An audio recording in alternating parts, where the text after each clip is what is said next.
It is National Bobblehead Day. So congratulations, bobblehead lovers across the world, including Harold and I. It is January 7th. Today, some factoids on bobbleheads.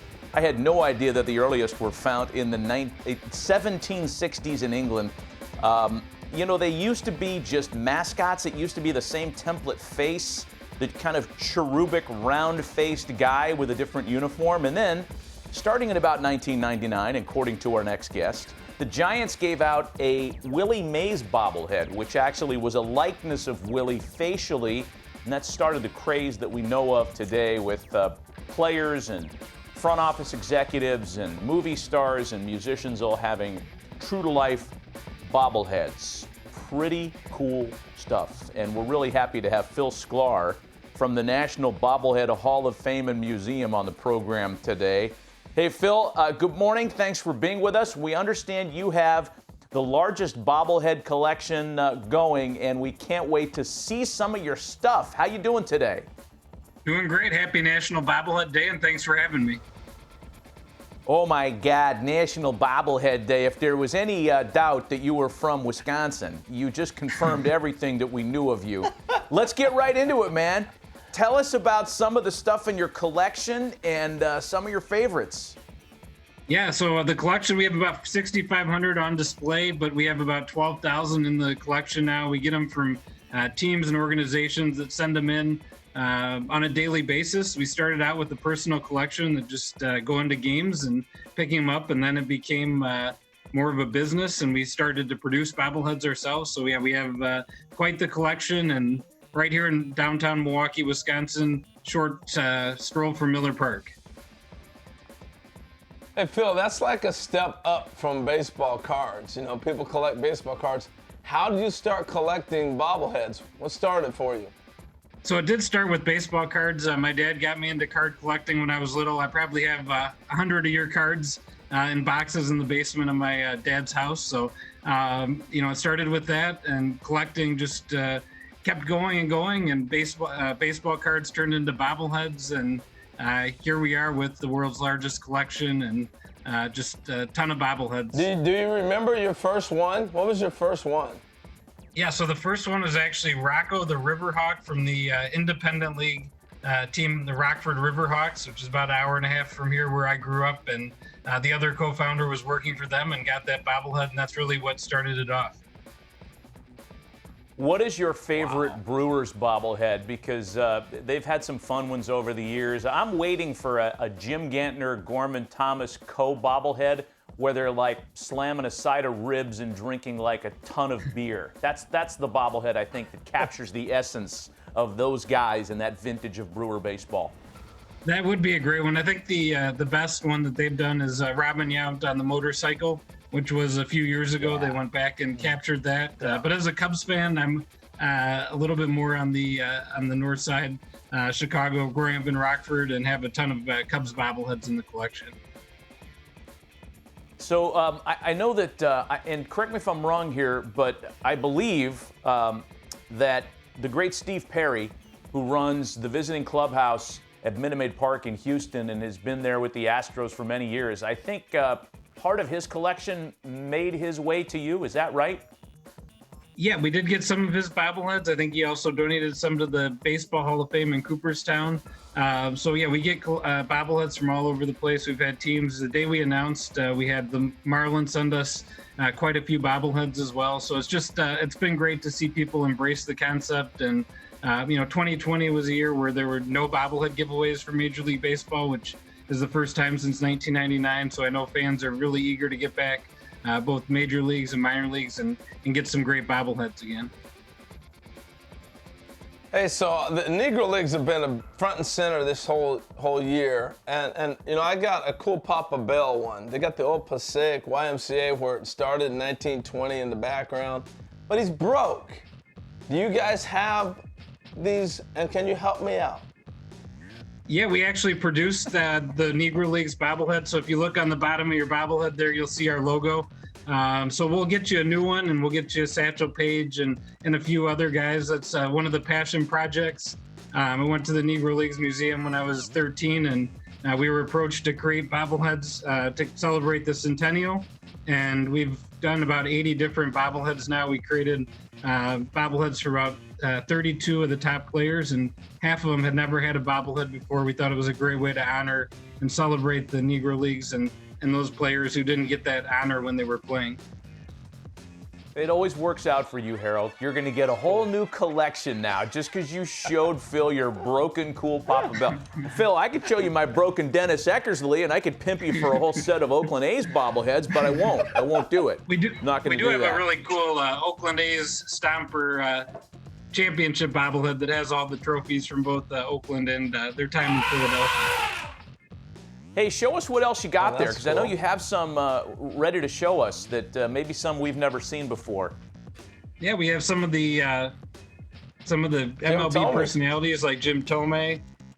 We have Ryan, Cub fan favorite, now MLB personality. A nice big head on that one there.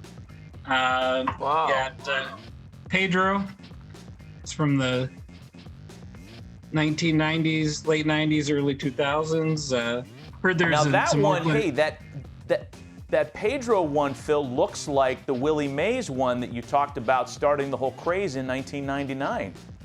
Yeah, exactly. So this would have came shortly after that. Once team saw how well the Giants bobblehead promotion did, That they does all look jumped like on Willie. the bandwagon. I guess you can Yeah. say that's anybody, huh? There's No, another it's the Oakland same A's. pose and the same body stock. Oh, Bill King, nice. This one's actually a talking bobblehead.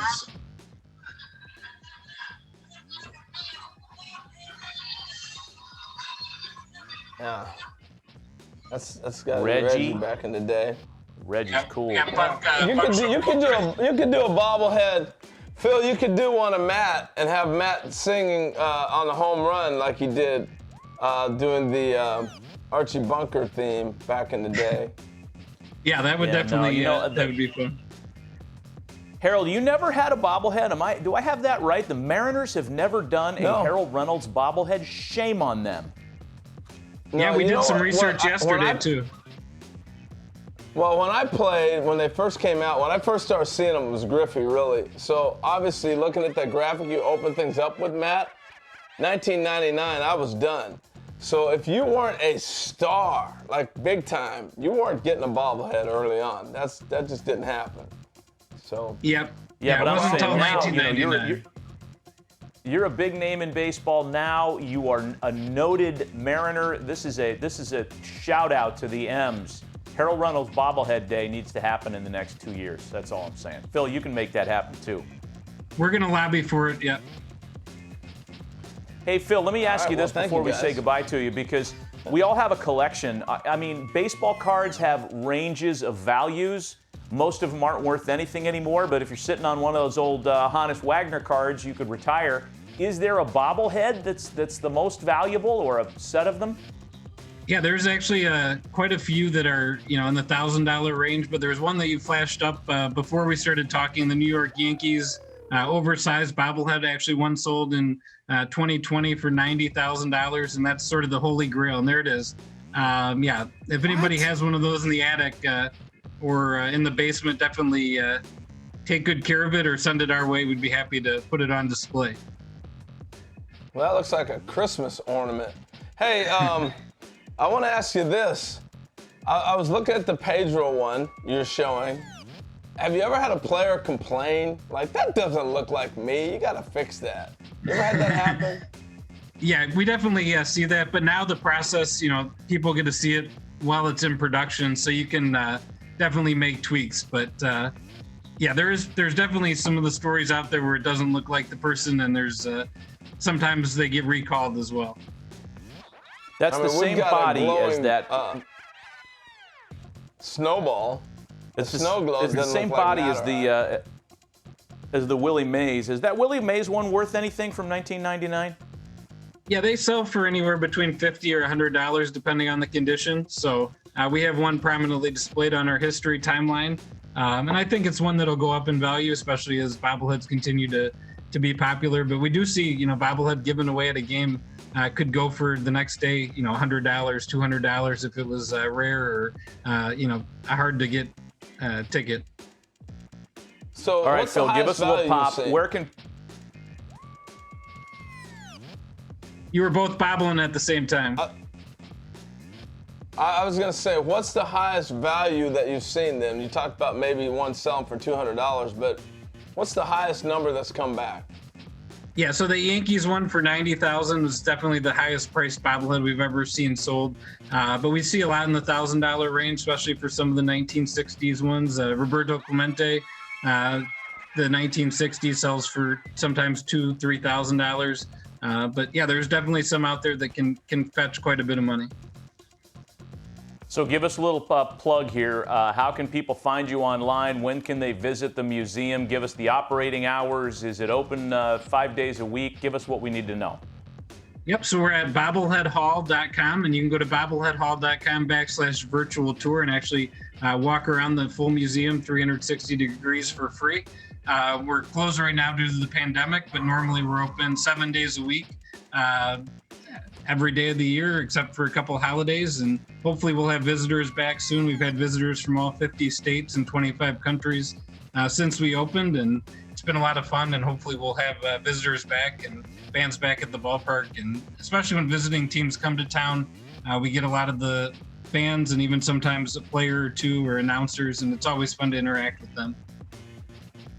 Phil Sklar, National Bobblehead Hall of Fame and Museum, has been our guest on the Thursday Hot Stove. Phil, Happy New Year to you, man. Thanks for the visit, and we'll check you out next time we're in Milwaukee. Sounds good. Happy New Year and happy National Bobblehead Day.